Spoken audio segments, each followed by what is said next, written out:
Assalamualaikum warahmatullahi wabarakatuh. Selamat siang kawan pajak semuanya. Kembali lagi bersama saya di acara Jejama Podcast 321 untuk membahas masalah pajak untuk sesama. Oke. Pada kesempatan kali ini narasumber kita datang jauh-jauh nih. Kita berkolaborasi dengan salah satu kantor pelayanan pajak yang ada di Indonesia juga. Pada kesempatan kali ini kita menghadirkan salah satu penyuluh pajak dari kantor pelayanan pajak Pratama Batam Utara, yaitu Mas Mitra Pratama. Siang Mas. Siang. Gimana kabar? Alhamdulillah sehat. Gimana kabar? Alhamdulillah sehat juga. Gimana kesibukan di Batam kira-kira gimana Mas? Wah ya lumayan lah. Cuman sepertinya lebih sibuk di metro sih. Soalnya di sana nggak ada PPN nih. Di metro ada PPN. Oh iya, di sana kawasan berikat ya Mas? Kawasan berikat ya.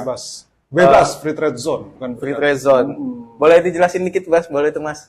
Free trade zone apa tuh Mas? Oke, free trade zone atau kawasan bebas itu kawasan di mana di daerah tersebut itu tidak ada pemungutan PPN.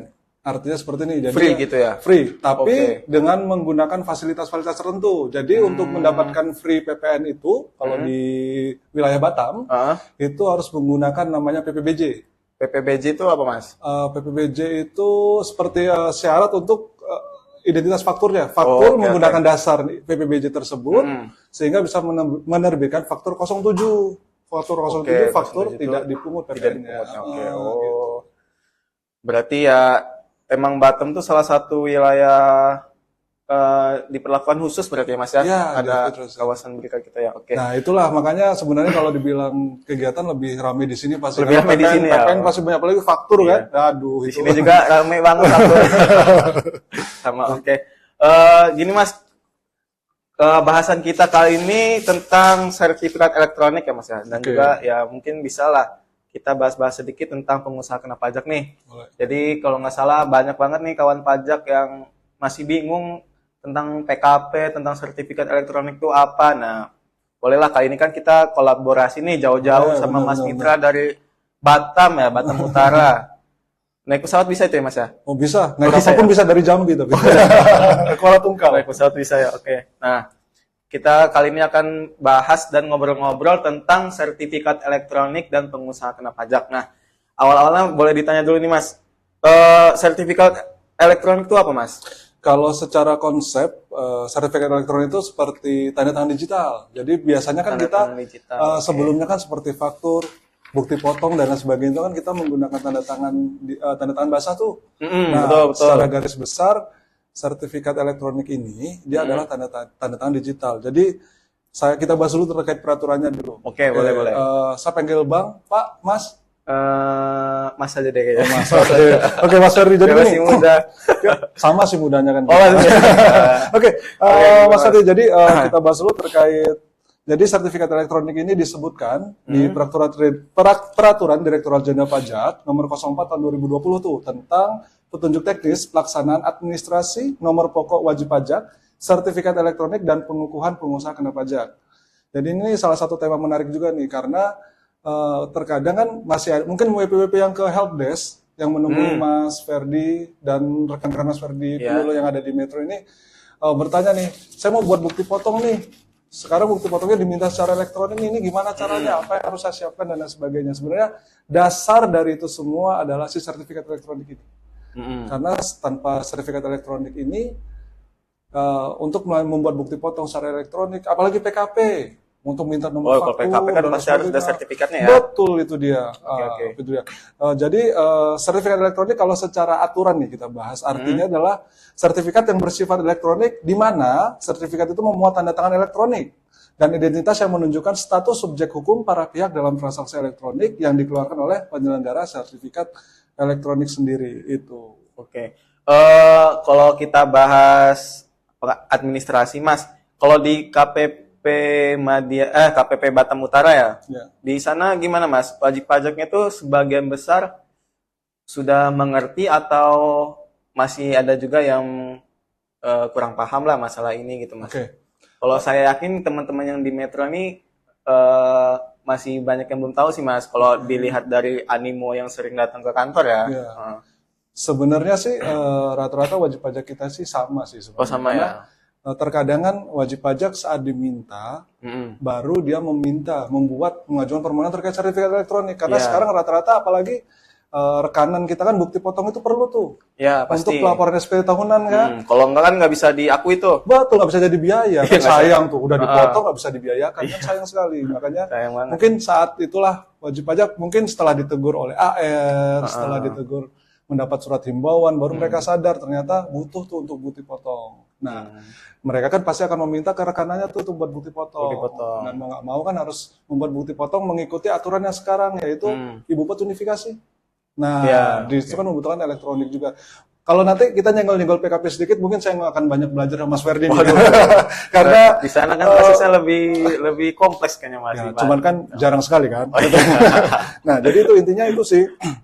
Jadi salah satu alasan kenapa wajib pajak itu harus mengajukan sertifikat elektronik itu biar wajib pajak bisa melakukan hak dan kewajiban perpajakannya yang semua yang terkait tanda tangan secara elektronik itu sih sebenarnya. Ya, supaya tujuannya pasti ya memudahkan ya Mas ya, kalau secara online ya. Daripada misalkan banyak yang tanda tangan basah kan pegel. Dan satu lagi lebih aman. Oh iya, apa tuh Mas? Ada resiko dipalsukan kan hampir. Oh iya, betul bisa dipalsukan ya, betul. Kalau untuk wajib pajaknya sendiri Mas, apakah semua orang harus mengajukan sertifikat elektronik atau hanya wajib pajak tertentu Mas yang mengajukan sertifikat elektronik Mas? Oke. Terkait harus atau tidaknya sebenarnya sesuai kebutuhan aja sih Mas. Karena kan tidak semua orang seperti tadi wajib membuat bukti potong kah atau faktur kah, itu berarti tergantung wajib pajaknya sendiri membutuhkan dokumen elektronik atau tidak. Tapi itu juga tidak menghalangi kok apabila misalnya wajib pajak belum, saya ini misalnya contoh saya wajib pajak belum membutuhkan bukti potong. Tapi nggak ada salahnya kita bikin sertifikat elektronik. Bisa ya berarti ya? Bisa saja. Yang penting mengajukan permohonan aja ke KPP nanti. Itu kan karena kan harapan kami juga gitu. Jadi wajib pajak tidak terburu-buru, atau tidak mendadak meminta sertifikat elektronik, karena kan harus ada beberapa step juga yang harus disiapkan kan untuk terkait permohonan itu. Gitu, Mas. Apakah pengajuan sertifikat elektronik harus ke KPP Mas atau bisa online? Sampai saat ini sebelumnya bisa online. Bukan online, bisa melalui WA kalau dulu waktu kita pandemi. Oh, waktu COVID ya. Betul, itu ya, keadaan kahar bisa, ya. Nah, jadi setelah pandemi itu kalau di kami di KPU Batam Utara harus kami minta secara langsung hadir. Oh, tetap harus datang ya? Iya, karena untuk memastikan tuh si yang meminta itu adalah si wajib pajak atau penanggung jawab dari yang bersangkutan sih. Oke, nah ini bisa jadi pertanyaan banyak orang Mas. Kalau di KPP Batam Utara bisa diwakilkan atau enggak Mas? Atau harus direkturnya langsung tuh yang datang? Kalau kami direkturnya langsung. Harus. Nggak bisa diwakilkan? Iya, karena walaupun surat kuasa? Kalau kami di KPP Batam Utara itu mewajibkan untuk direkturnya datang langsung. Mewajibkan, oke. Karena itu tadi kami juga mengantisipasi betul. resiko-resiko untuk pemanfaatan sertifikat elektronik ini untuk hal yang tidak atau untuk disalahgunakan lah. Kenapa? Karena kan ini tanggung jawabnya juga ke direkturnya. Sebenarnya kita saling melindungi sih. Kami melindungi wajib pajak juga agar tidak disalahgunakan terkait permohonan atau sertifikat elektronik ini. Gitu. Kalau untuk layanan Mas, layanan apa aja emang yang membutuhkan sertifikat elektronik dan apa aja keuntungan dari memakai sertifikat elektronik ini Mas? Oke. Ini karena ada banyak, saya coba baca dulu, takut nanti ada yang terlewat. Boleh, silahkan. Kalau untuk PKP sendiri, dia dibutuhkan untuk permintaan nomor seri faktur pajak yang pertama, lalu ada untuk pembuatan e-faktur. Lalu yang pasti untuk pembuatan bukti potong, pemotongan dan pemungutan yang apabila kita menggunakan saat ini kan baik dia badan, orang pribadi ataupun instansi pemerintah atau bendaharawan itu kan untuk membuat bukti potong wajib menggunakan ibu pot. Ibu pot ya betul, ibu pot. Itu kalau kita mau menggunakan ibu pot wajib menggunakan sertifikat elektronik karena nanti saat sebelum kita untuk melakukan perekaman penginputan data di ibu pot, kita kan harus input penandatangan dan nanti di ujungnya juga di pelaporannya itu kan akan meminta sertifikat elektronik untuk pengesahannya sebelum pelaporan SPT-nya.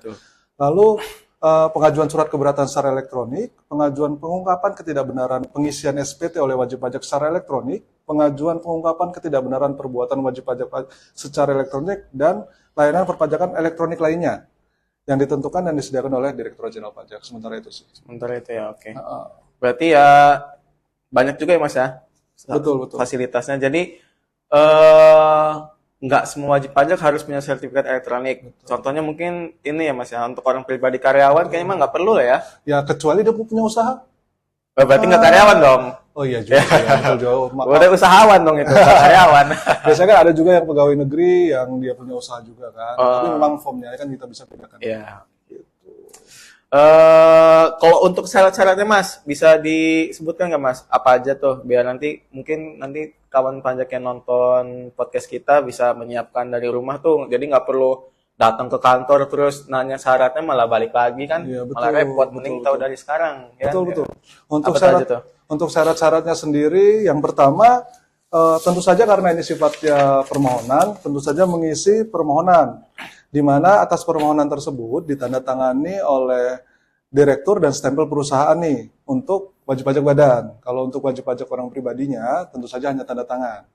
Lalu di sini untuk wajib pajak bendaharawan atau instansi pemerintah, baik dia pusat, daerah ataupun desa, itu yang boleh menandatangani adalah kepala instansinya, kuasa pengguna anggaran, atau pejabat yang melaksanakan fungsi tata usaha keuangan.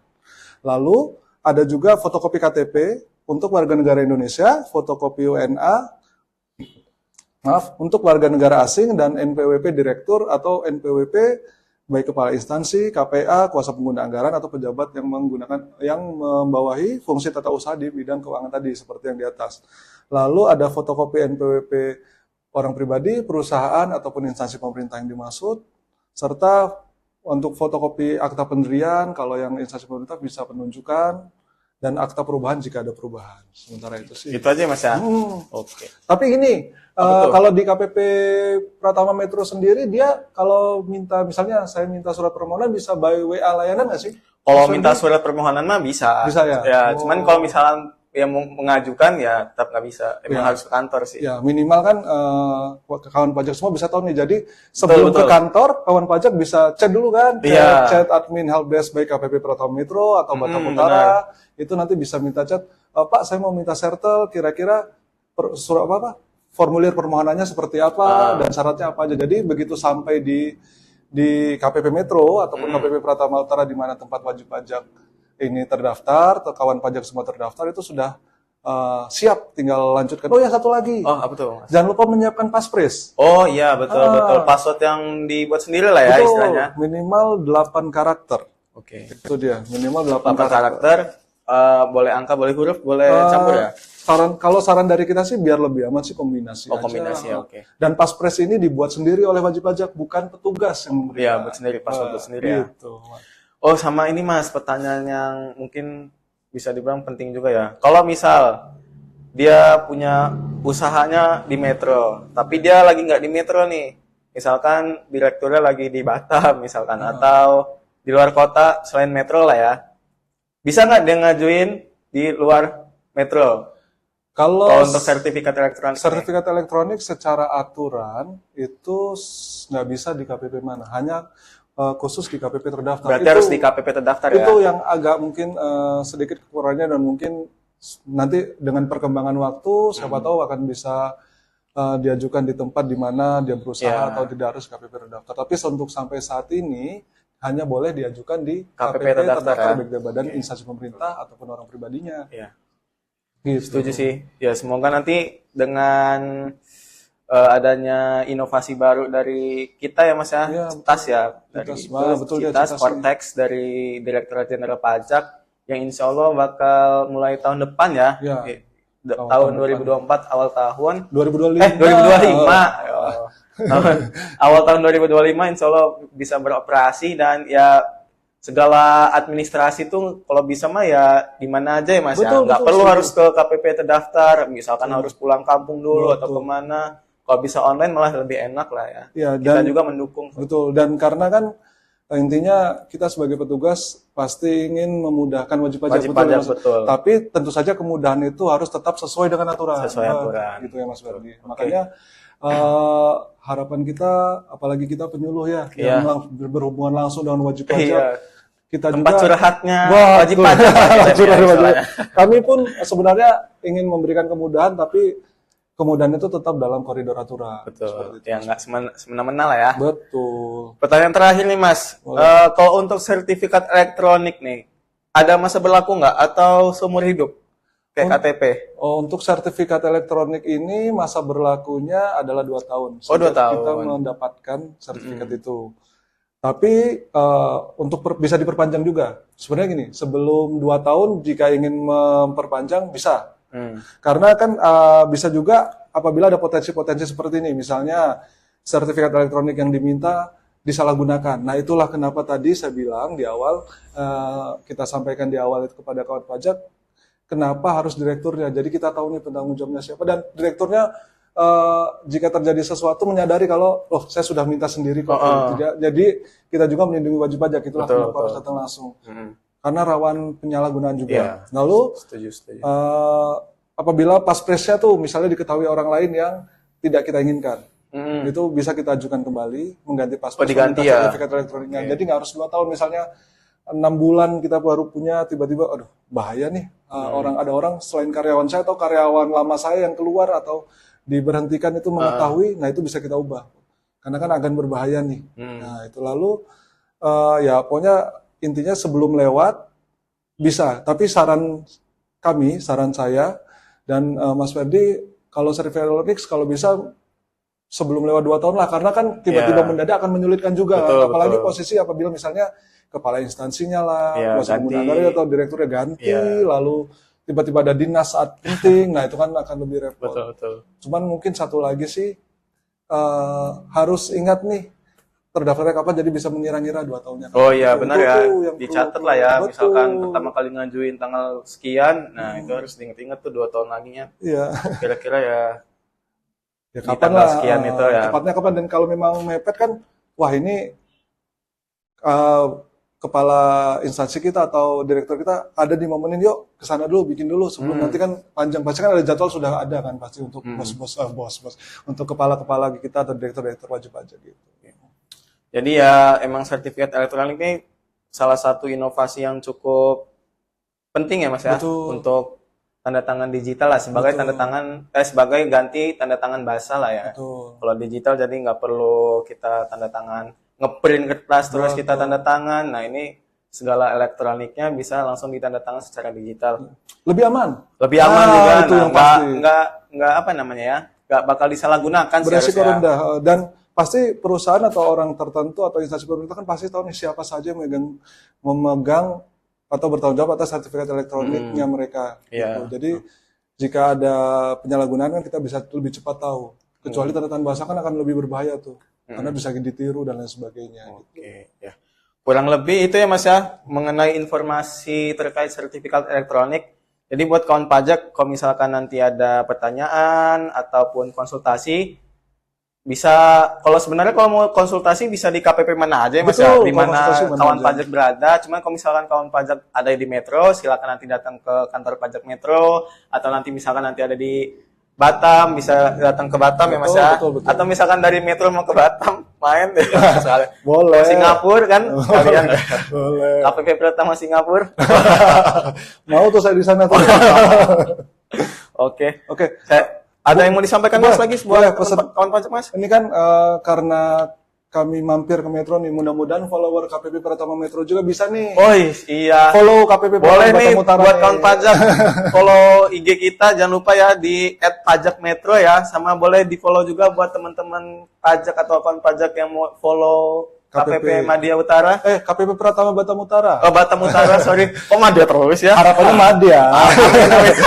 Batam Utara di @pajak Batam Utara. Pajak Batam Utara. Nanti doakan saja mudah-mudahan kolaborasi ini bisa berlanjut ya Mas Ferdi. Oh boleh nih lintas pulau, lintas provinsi. Betul, karena kan. ini kan sekarang teknologi juga bisa menyambung hubungan yang dekat, Iya. yang jauh bisa didekatkan. Jauh menjadi dekat. Tapi bisa dekat jadi jauh juga bisa. Mudah-mudahan jangan.